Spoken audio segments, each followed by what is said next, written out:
Hello, everyone, and welcome to part 6. I can't believe how motivated I am to make 6 parts about a movie that's essentially preaching geocentrism with so far not really any solid arguments and misrepresenting a bunch of thoughts by people who aren't really scientists. So, um, okay, let's keep on going. We were in the midst of Michelson-Morley. I explained in the last episode how Michelson-Morley interpreted the Michelson and Morley interpreted the results and what they what their interpretations were at the repeats of this experiment. So I'll be talking about this one now. They couldn't measure any effect of Earth's orbit, even though the within the law, this man clearly isn't a physicist or an astronomer or an engineer or anyone who would understand even high school level physics. The Michelson-Morley experiment should not detect Earth's movement around the sun. It makes fundamentally no difference how fast Earth is moving around the sun for the Michelson-Morley experiment. The relative velocity of Earth towards any planetary body, or like any astronomical body, plays no role in the detection of out of phase signal within the Michelson-Morley experiment. We could be stationary, or we could be flying through the universe at the speed of light. It would not make a difference for the Michelson-Morley experiment. the assumption was at the time that that would affect the measured speed of light. It was not. That's a lie. That's a misconstruction. I have read parts of the paper of Michelson-Morley, and they do not say that the orbit of Earth should influence their results, unless that was one of the vague ideas at the time. The sun is emitting the ether thing, right?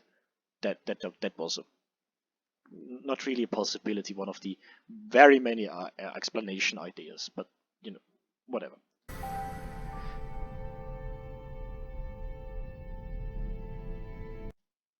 This conclusion. Yeah, I'm calling bullshit on this quote.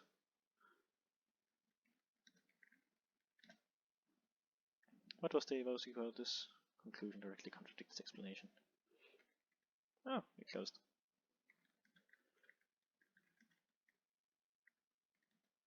I can't remember squat, by the way. Contradicts the explanation.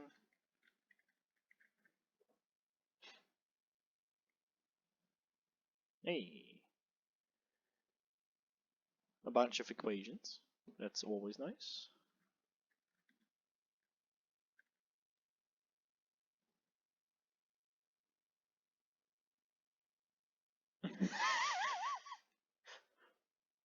I love that their source, their very, I'm not swearing, source contradicts their ideas.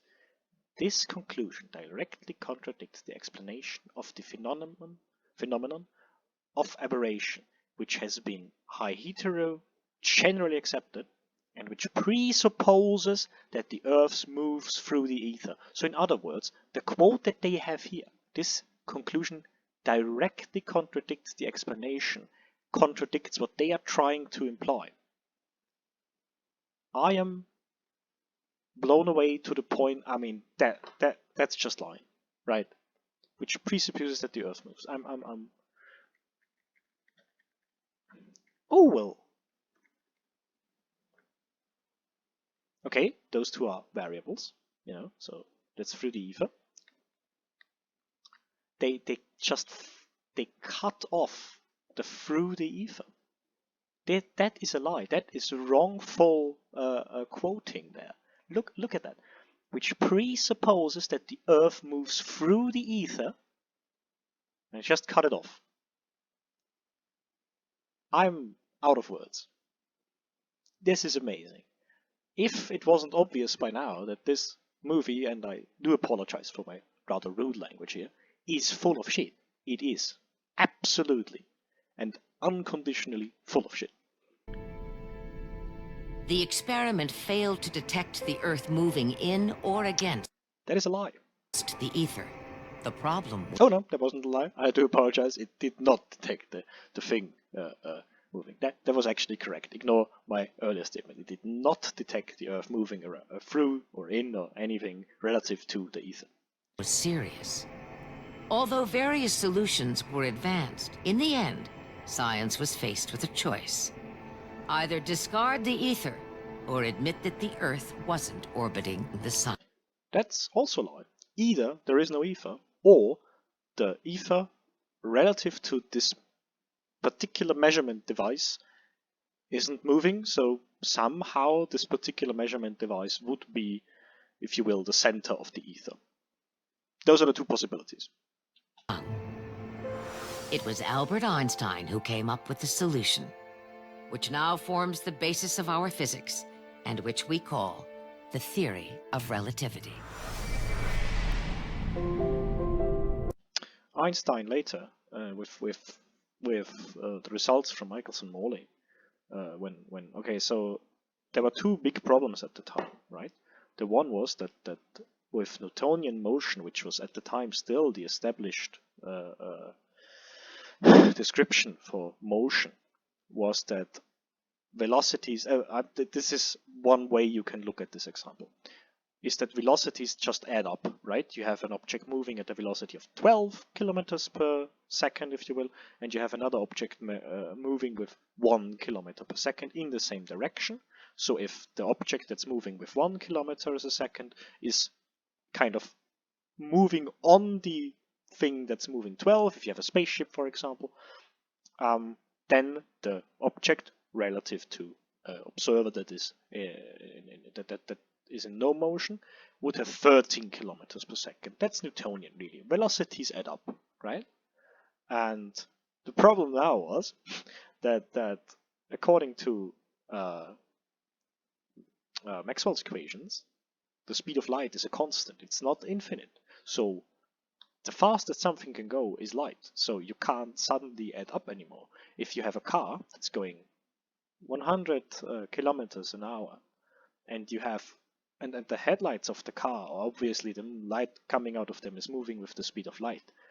You can't add those two up. At the end, the light can't move faster than, well, light. So what happens with the 100 kilometers an hour?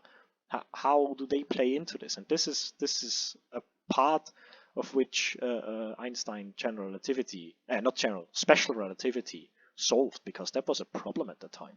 People thought that Maxwell's equations were wrong because they were rather young at the time. And actually Einstein was the one who figured, amongst others of course, that no, it's not Maxwell that's wrong, it's Newton who's wrong. That was a big shock, a big revelation at the time. I can't wait what they say about Einstein. I cannot wait. What they thought they would discover in terms of the ether, there just wasn't any ether there. Exactly. There were relative motions between objects. Which told us there wasn't an ether and laid the basis. I am fascinated that now they have real scientists again who say the few things that are right. You know the sentence that the best lie is told with a kernel of truth, and so that's essentially what they're doing. Yeah.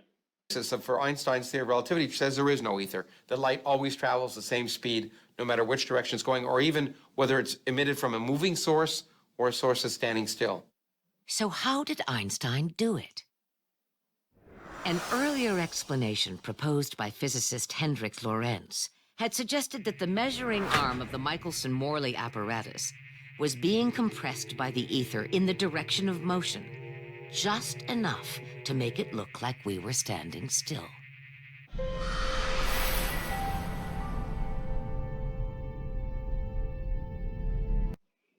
I want to Google this quote as well. Not because I think that there's something wrong with it, but because I'm interested about this time the 3 points you hide. Lorentz contraction is a thing. However, it's one of the fundamental parts of special relativity, Lorentz contraction. it's now called length contraction, really, and then time dilation, which I'm sure they will misrepresent later. Lorentz contraction will, however, not happen within the same reference frame that you're observing from. The Michelson-Morley measuring, the Michelson-Morley interferometer will not suffer from length contraction. Like the measurement can't suffer from movement of itself, really. It's just that on the outside, if you're not within the same reference frame of the Michelson-Morley interferometer, if you yourself are moving faster, quite a substantial bit faster, and you're kind of flying besides it, the one arm of the Michelson-Morley interferometer that is pointing in the direction that you are flying will appear shorter. That's Lorentz contraction, length contraction, really. I want to Google the quote. Briefly, everything occurs as if the Earth at rest.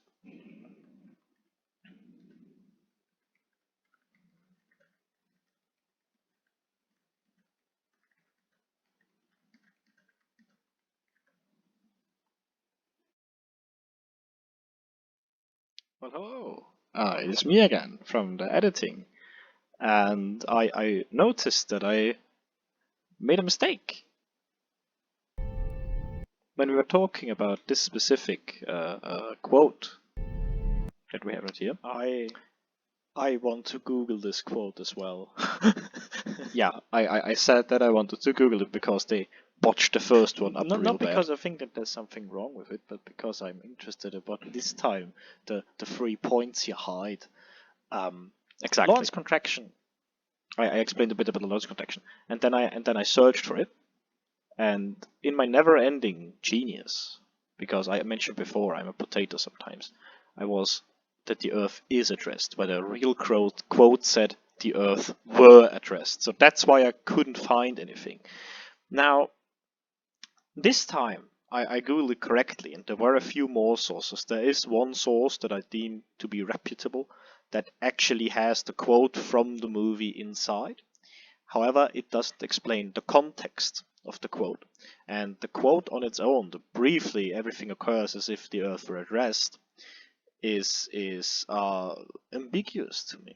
Like, but briefly, does he mean like briefly in the sense of when you look at a very short amount of time the Earth appears to be at rest, or by briefly does he mean that for within science it seemed as if the Earth was at rest, which I have high doubts about because no one actually thought that. Does he mean the Earth is at rest maybe within the ether? This is what I think is going on, that he says the Earth were at rest relative to the ether because they didn't want to ditch the ether idea, right? However, I would like to note that there was only one source where I could find this quote that I deem reputable, and there were like 20 other sources, all of which were some kind of either creationist or geocentric or some cases even a flat Earth kind of thing. So I'm unsure what I should do with this quote. Yeah, so I just thought I'd let you know that this quote is probably real, although I don't fully understand what like the context about it. Also, what I've mentioned many times, the opinion of a single scientist is unimportant. What really matters is the data we have and that we can make sufficient predictions about all of this stuff. So with that said, I do apologize for this mistake. I have mentioned that I am a vegetable sometimes. And yeah, thank you for watching. Rentz says, well, the length must contract a little bit to make it look like it's the same, even though it's not. I believe that No, not a physicist interpretation is again. still Would you correct. fucking look at that? I do apologize for the swearing. This is normally not my style. However, I am rather angry at the amount of how people can misrepresent established or like somewhat historically important scientific things. I am amazed. This guy is not a scientist. That we do, in fact, have length contraction. He was closer to the correct explanation than Einstein's later theories. That is wrong, by the way. Einstein's general theory of relativity and the special theory of relativity have are amongst the most accurate scientific theories that we have. There are only a few that are more accurate. The standard model of particle physics, until very recently, we believe. I'm not a particle physicist, however, this is an area I do dabble in nuclear physics, so those are a bit related, of course. We believe we have found physics beyond the standard model. We are cautiously optimistic about that. The next would be quantum mechanics, the way it stands today. It is tied in with the standard model, no doubt. But quantum mechanics is one of the most accurate theories we've ever had. The theory of evolution, not to talk about scientific, physical things. I'm not a biologist. Just mentioning it. I have read 1 or 2 books about it. But I have a friend who's a biologist who told me that this is one of the best supported scientific theories that we have. And then, of course, there's general relativity, or relativity as a body, which is so amazingly accurate that we can determine, for example, the motion of Mercury, because Mercury is rather close to the Sun, so we had a problem. Newton couldn't predict it, and Einstein later came up with an explanation with general relativity, and it was such an immensely precise prediction that we couldn't detect it to be wrong within our uncertainties of the measuring devices, which within the solar system are very, very good. Also, predictions of general relativity hold true continuously. For example, in the 1960s, when they did the Harvard Tower, was it in Harvard? I believe it was in Harvard. The Harvard Tower experiment, where they sent up a photon up a 22-meter tower, and they predicted how much energy this photon would lose just by moving out of a gravity well. It has to lose energy. And using Mössbauer spectroscopy, they were actually able to detect this energy loss within 1% of the predicted value. And at the time, the uncertainty of the measuring device was way higher than 1%. I think it was about 3%. So this lines up as good as at the time you could measure it with general relativity. So when they say here that Lorentz had it better figured out than Einstein, well, 2 questions. Why aren't we using Lorentz model? And second thing, why would we still be using Einstein's model if it was like that? It's not, by the way. So, yeah. Einstein eliminated the ether as the cause and said that it was we are at 16 minutes already. I do apologize. Then I believe, thank you very much for watching. I think now we've gotten into the guts of it, really. The first kind of quarter, or like fifth, was more of a slow introduction into the, a ridiculousness that awaits us.